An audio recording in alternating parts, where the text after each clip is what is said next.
Hello guys, welcome back to the channel. स्वागत है आप सभी का वीएफएक्स बॉय पर। लास्ट वीडियो में हमने ग्राउंड फ्रैक्चरिंग सीखा था।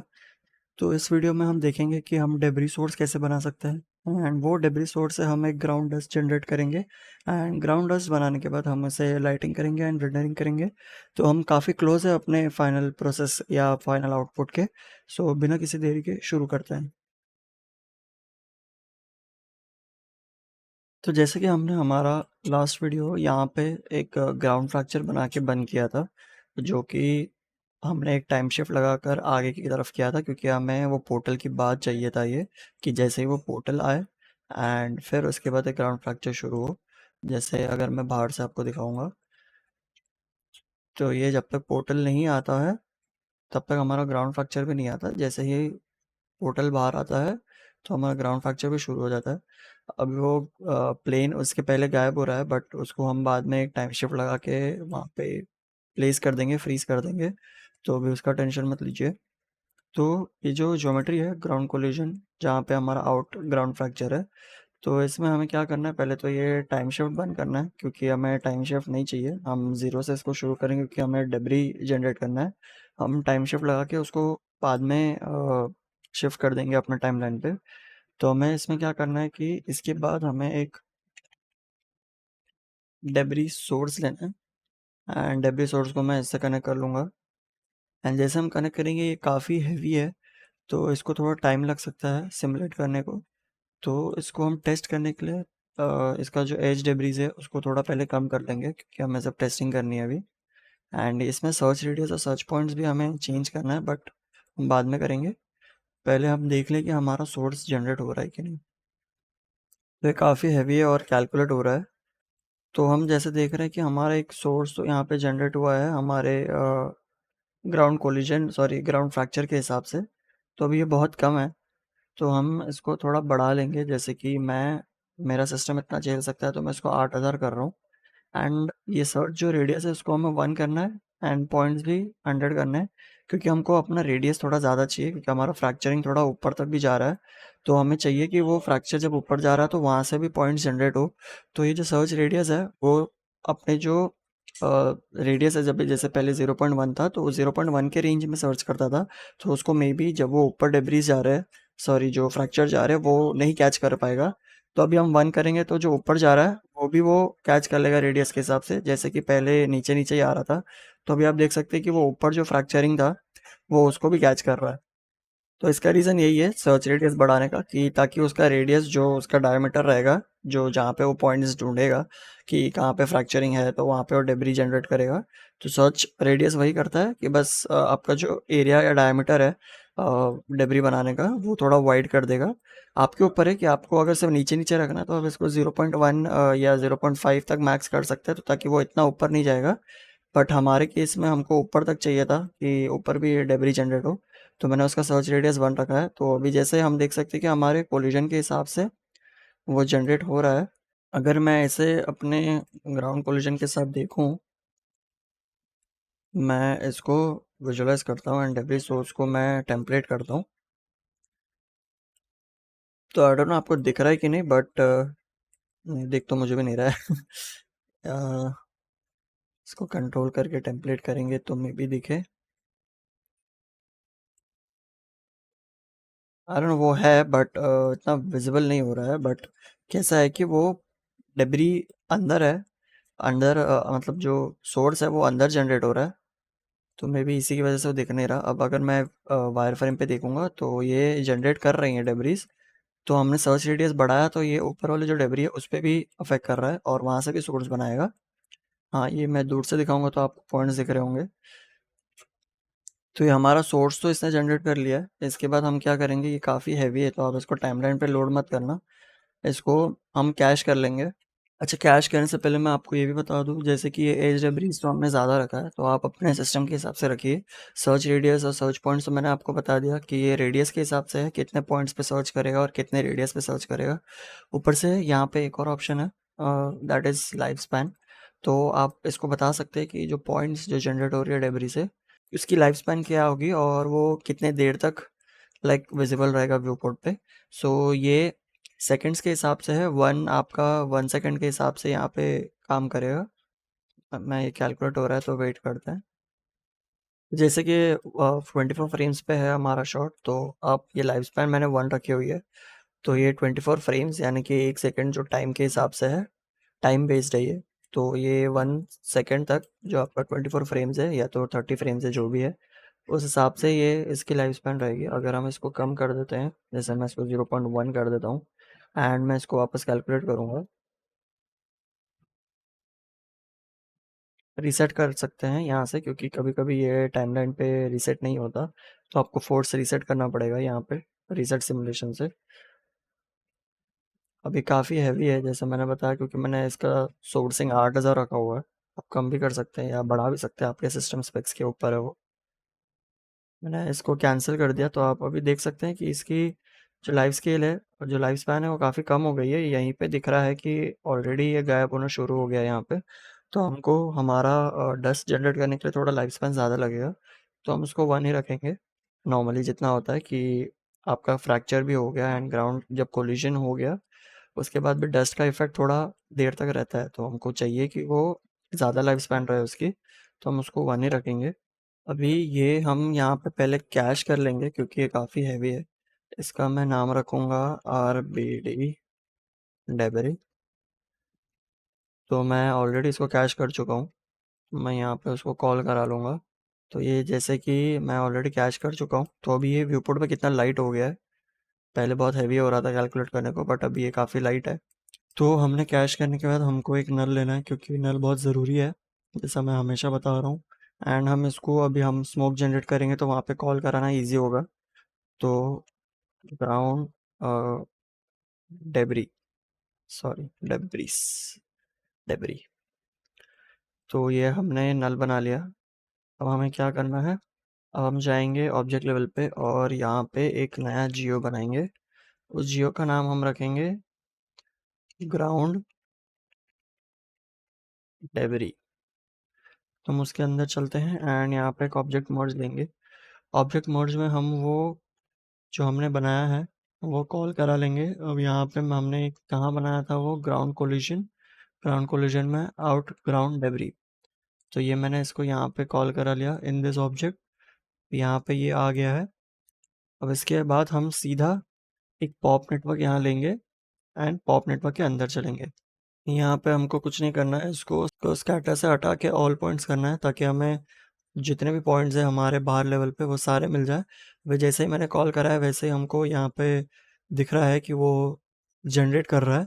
अब ये पॉप नेटवर्क का हमारा यूज़ क्या है यहाँ पे, क्योंकि हमने डेब्री सोर्स तो बना लिया, लेकिन वहाँ पे अगर हम और पार्टिकल्स जनरेट करवाएंगे तो बहुत हद से ज़्यादा हेवी हो जाएगा। अगर आप उसको डिस्क पे भी सेव करते हैं तो भी काफ़ी हेवी हो जाएगा। तो हम यहाँ से उसको रेप्लिकेट करेंगे ताकि हमारे पास एक बेस सोर्स रहे डेब्री से, बट पॉप नेटवर्क से हम उसको रेप्लिकेट करें और ज़्यादा बनाएं, ताकि हमको थोड़ा और नो डिटेल मिले अगर हम जब डस्ट बनाएंगे।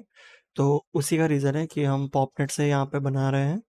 यहाँ पे हमको सिर्फ लाइफ एक्सपेक्टेंसी चेंज करनी है और इसको थोड़ा हम 0.5 कर देंगे वेरिएंस, ताकि वो +0.5 और -0.5 पे ज़िंदा रहे, ज़्यादा जल्दी वो पार्टिकल की डेथ ना हो। एंड जिटर में हम नेगेटिव करेंगे क्योंकि हमें बैकवर्ड की तरीके से चाहिए, पॉजिटिव में नहीं चाहिए कि वो पीछे ट्रेल छोड़े थोड़ा। एंड इंटरपोलेट भी करेंगे हम, सब मैं ऑलरेडी पिछले वीडियोस में समझा चुका हूँ कि ये क्या करती है चीज़ें। तो जैसे आप देख सकते हैं, जैसे हमने इसको फॉरवर्ड किया नन से हटा के, तो ये जो ट्रेल छोड़ रहा था वो ट्रेल नहीं बन रहा है। तो वो क्या कर रहा है कि दो जो आपका फ्रेम्स है उसके बीच में वो कैलकुलेशंस कर रहा है एंड एक जिटर ला रहा है, क्योंकि हमने उसको नेगेटिव के हिसाब से बनाया है। तो पीछे का एंड आगे का वो गैप छोड़ेगा एंड वो ट्रेल नहीं जनरेट करेगा। एंड मैच टोपोलॉजी के बदले हमें पॉइंट वेलोसिटी पे काम करना है। जैसे ही हमने इसका इंटरपोलेशन चेंज किया वो वापस से ट्रेल कर रहा है, तो हम क्या करेंगे कि यहाँ पे एक एट्रीब्यूट क्रिएट करेंगे हमारे वेलोसिटी पे और उसको ऐड कर लेंगे। ऐड में हमको थोड़ी थोड़ी वेलोसिटी चाहिए, ज़्यादा नहीं चाहिए, तो हम इसको 0.1 वाई में थोड़ा और ज़्यादा कर लेते हैं 2.5 एंड मैं इसको वापस रीसेट करूँगा। तो ये अब जो ट्रेल था वो ट्रेल वो हटा देगा एंड थोड़ी सी हमको इस वेलोसिटी मिल जाएगी जो पार्टिकल्स को डिफरेंटली मूव करेगी। आप चाहिए तो थोड़ा और वेलोसिटी बढ़ा सकते हैं, बट वो ज़्यादा हो जाएगा। अभी जैसे अगर वाई में ही मैं इसको थोड़ा और बढ़ा देता हूँ तो ये और ऊपर की तरफ उछलेगा, बट हमको उतना नहीं चाहिए, तो मैं इसको 2.5 0.25 पे रखता हूँ।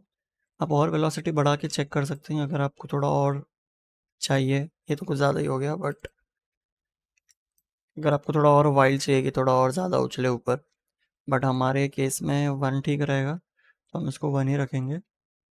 अब जैसे कि ये एक्यूरेटली ट्रैक नहीं करेगा क्योंकि हमारा जो कोलिजन है वो काफ़ी फास्ट है, स्पीड में है, तो हम इसको थोड़े और सब स्टेप्स देने पड़ेंगे। तो इसको मैं 2 और 3 का मैक्स सब स्टेप देता हूँ कि 2 बार 2 फ्रेम में ये कैलकुलेट करे और मैक्स 3 बार कैलकुलेट करे एक फ्रेम को। तो हम इसको 2 बार minimum 2 times and maximum 3 times करेंगे। अब इसमें एक और चीज़ हमें करनी है जो कि कोलिजन, कि हमारा जो डेब्री है, जो हमारा ग्राउंड फ्रैक्चर है, उसके साथ कोलाइड हो। अभी ये कोलाइड नहीं हो रहा है, तो हमको एक कोलिजन यहाँ पे बनाना पड़ेगा एंड ग्रेविटी भी हमें देनी पड़ेगी। तो पहले हम ग्रेविटी दे देते हैं यहाँ पे। मैंने ग्रेविटी लगा दी। ग्रेविटी से पहले एक मर्ज बनाएंगे क्योंकि हमें हमारा कोलिजन यहाँ ऐड कराना है। हम एक स्टैटिक ऑब्जेक्ट लेंगे एंड एक ग्राउंड भी लेंगे क्योंकि हमको नीचे ग्राउंड पे भी कोलिजन चाहिए। एंड ये दोनों को मैं मर्ज करके यहाँ मर्ज में डाल के इसको मैं रिवर्स कर लूँगा। अगर आप यहाँ से नहीं करना चाहते हैं रिवर्स, तो आप शिफ्ट आर से भी कर सकते हैं। तो शिफ्ट आर से रिवर्स कर दिया। ये ग्राउंड प्लेन मैंने बना लिया। ग्राउंड प्लेन बनाने के बाद हम इसमें बाउंस काफ़ी कम दे देंगे, वरना ये जो हमारा डेब्री है बाउंस होता रहेगा। एंड फॉरवर्ड बाउंस भी हमें नहीं चाहिए, तो हम इसको 0.1 कर देंगे। बाउंस में ये क्या करेगा कि अगर आपका पार्टिकल नीचे कोलाइड हो रहा है तो वो एक बाउंसीनेस दे देगा उस पार्टिकल में, जो हमें नहीं चाहिए। अगर मैं आपको दिखाऊं यहाँ पे, तो ये देखिए आप, ये कैसे बाउंस हो रहा है, तो हमें ये बाउंसीनेस नहीं चाहिए। तो इसके लिए मैं इसको एकदम मिनिमम रखता हूँ 0.01। तो ये वो बाउंस इफेक्ट नहीं देगा और डेब्री जैसा होना चाहिए वैसा वो नीचे कोलाइड होके वहीं पे रह जाएगा। एंड बाउंस फॉरवर्ड भी वही करता है कि वो बाउंस होने के बाद वो आगे की तरफ बढ़ता है, तो हमें वो भी उतना नहीं चाहिए। हमको वहीं स्पेस, जहाँ पे जो स्पेस पे वो एमिट हो रहा है, वहीं पे नीचे कोलाइड होना चाहिए। तो मैंने बाउंस फॉरवर्ड भी कम रखा है। अब स्टैटिक ऑब्जेक्ट के लिए हमारे पास कोई स्टैटिक ऑब्जेक्ट है नहीं, हमने बनाया नहीं है। तो हम एक काम करेंगे कि हम पीछे चलते हैं हमारे ग्राउंड कोलिजन वाले जियो में। एंड यहाँ पे हमारे पास हमारा सोर्स है, हमारा फ्रैक्चर है, तो हम यहीं से इसका कोलिजन जनरेट करेंगे। तो हम तो यहाँ पे एक कोलिजन सोर्स ले लेंगे। एंड कोलिजन सोर्स में हमें कुछ नहीं करना है, यहाँ पे भी सब बेसिक ही रहेगा। एंड हमें सिंपली ये, जैसे कि एक हमारा आउटपुट है ज्योमेट्री का होगा, दूसरा बीडीबी का होगा, तो हमें दोनों आउटपुट चाहिए। तो हम यहाँ पे एक नल लेंगे। नल में हम लिखेंगे out ground surface collision. And मैं इसका सेम डुप्लीकेट लेता हूँ एंड मैं वीडीबी से इसको कनेक्ट करूँगा। एंड यहाँ पे मैं सरफेस की जगह इसको वीडीबी कर दूंगा। अब ये भी काफ़ी हैवी होगा, अगर मैं यहाँ पे व्यू करूँगा तो ये ज्योमेट्री भी काफ़ी हैवी होगी एंड वीडीबी भी ऑब्वियसली काफ़ी हैवी लोड होगा। तो ये वीडीबी भी हमने बना लिया। आप थोड़ा और डिटेल कर सकते हैं इसको वॉक्सल साइज को कम करके, बट हमें इतना नीड नहीं है क्योंकि हम कोलिजन सरफेस कोलिजन यूज़ करेंगे एंड वीडीबी भी प्रॉक्सिमा यूज़ करेंगे। तो इसको हमें कैश करना पड़ेगा क्योंकि ये हैवी है एंड फिर सिमुलेशन में काफ़ी टाइम ले सकता है। तो एक फाइल कैश मैं यहाँ पे लूँगा एंड मैं इसको लिखूँगा ground surface collision. And same copy मैं यहाँ पे लूँगा एंड इस पे लिखूँगा वीडीबी, हाँ वीडीबी कोलिजन। मैंने ऑलरेडी किया हुआ है ये, तो मैं इसका पाथ मैं कॉपी करूँगा। तो ये मैंने लोड कर दिया, तो ये मेरे डिस्क में से रीड कर रहा है, बट ये स्टिल हैवी है। तो ये दोनों मैंने लोड कर लिया। अब हम वापस से चलेंगे ग्राउंड डेब्री में, पॉप नेट पे एंड स्टैटिक ऑब्जेक्ट पे। स्टैटिक ऑब्जेक्ट में हम सोर्स, जो हमारा सरफेस कोलिजन था, वो यहाँ पे कॉल कराएंगे। हमने ग्राउंड कोलिजन में सरफेस कोलिजन बनाया, तो हम ये यहाँ कॉल कराएंगे। एंड सेम चीज़ कोलिजन में, यहाँ पे वॉल्यूम में हमको प्रॉक्सी में ये चीज़ देना है, बट हमको ग्राउंड सरफेस कोलिजन नहीं चाहिए, वहाँ पे हमको चाहिए वीडीबी कोलिजन। तो जैसे ही मैंने इसको कॉल करा, ये यहाँ पे विजिबल हो गया है हमारे पॉप नेटवर्क में। एंड इसको हमें डिफॉर्मिंग ज्योमेट्री करना पड़ेगा, क्योंकि हमारा जो ज्योमेट्री है वो डिफॉर्म हो रहा है।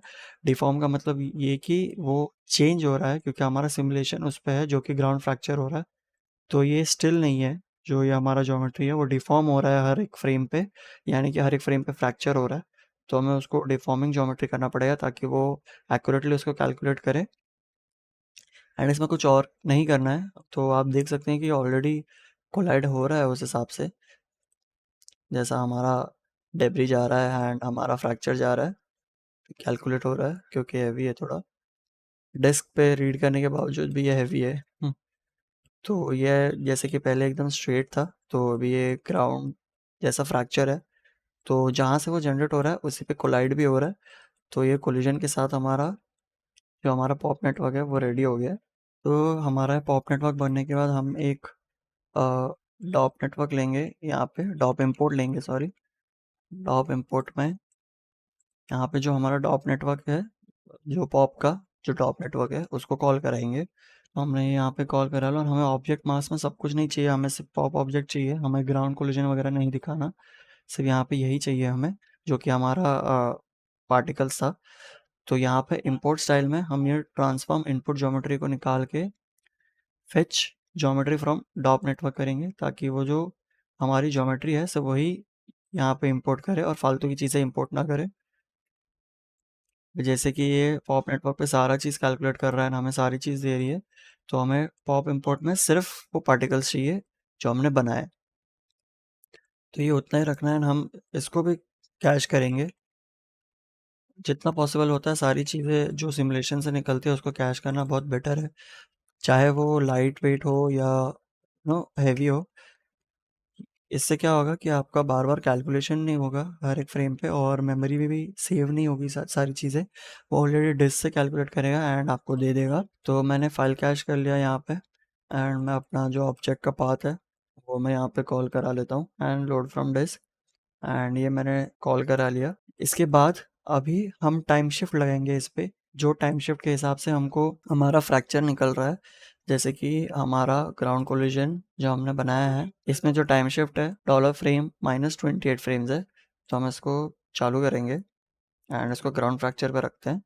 ये भी एरर बता रहा है क्योंकि हम उस फ्रेम पे नहीं है, अगर मैं फ्रेम चेक करूँ तो -27 है और हमारे पास उसका कैश भी नहीं है। मैं अगर आगे जाता हूँ थोड़ा 28th फ्रेम पे, तो ये तब आएगा, विजिबल होगा यहाँ पे, एंड हमको दिखाएगा हमारा कोलिजन। तो ये सेम टाइम शिफ्ट मैं कॉपी करके डेब्री पे भी डाल दूँ, ताकि ये तब भी जनरेट हो जब हमारा कोलिजन हो, तो ये उसी पॉइंट पे विजिबल होगा। अब हम यहाँ पे एक नल लगाएंगे, क्योंकि हमें इसके बाद हमें आउट डेब्री और स्मोक, क्योंकि हमें इस डेब्री से अभी स्मोक जनरेट करना है, तो हम इसको कॉल कराएंगे हमारे डॉप नेटवर्क में। तो एक वीडियो काफ़ी लंबी हो चुकी है ऑलरेडी, तो मैं यहाँ पे इसको बंद करता हूँ। मैं दूसरा वीडियो बनाऊँगा ताकि शॉर्ट लेंथ रहे बट समझ में आए, एंड कोई भी डाउट हो तो आप डेफिनेटली पूछिए क्या है। एंड मैं ज़्यादा हैवी नहीं बनाना चाहता इसको, तो 20 मिनट्स के अंदर ये जो भी रहेगा सब कुछ सिमुलेशन हम 20 मिनट्स के वीडियो में करेंगे, ट्यूटोरियल में करेंगे। लंबा लंबा करते हैं वीडियोस तो थोड़ा बोर भी होता है एंड इंटरेस्ट भी नहीं आता। सो होपफुली आपको ये पसंद आया हो, एंड अगर आपको कोई डाउट्स है तो आप डेफिनेटली कमेंट सेक्शन में मुझे बताइए, एंड मैं ट्राई करूँगा कि सारे कमेंट्स को मैं रिप्लाई करूँ एंड आपके प्रॉब्लम सॉल्व करूँ। होपफुली आपको कोई दिक्कत नहीं आई हो ये फॉलो करने में। आप कुछ भी बना रहे हो तो मुझे प्लीज़ सेंड कीजिए हमारे लिंक्डइन पर या इंस्टाग्राम पर। मैं डेफिनेटली देखना पसंद करूँगा कि आप क्या बना रहे हैं ये सब सीख के। ऑलरेडी मैंने वीडियो रिकॉर्ड कर लिया है सेकंड वाला, जो जहाँ पे हम स्मोक जनरेट कर रहे हैं, वो मैं नीचे डिस्क्रिप्शन में या तो कमेंट में लिंक कर दूंगा। सो आप कंटिन्यूसली इसको देख सकते हैं अगर आप चाहें तो, या तो आप इसको बना के थोड़ा ब्रेक लेके सिमुलेशन वगैरह करके कंटिन्यू कर सकते हैं। तो होपफुली आपको ये अच्छा लगा हो, एंड तब तक के लिए आप सीखते रहिए एंड क्यूरियोसिटी बनाए रखिए। Thank you.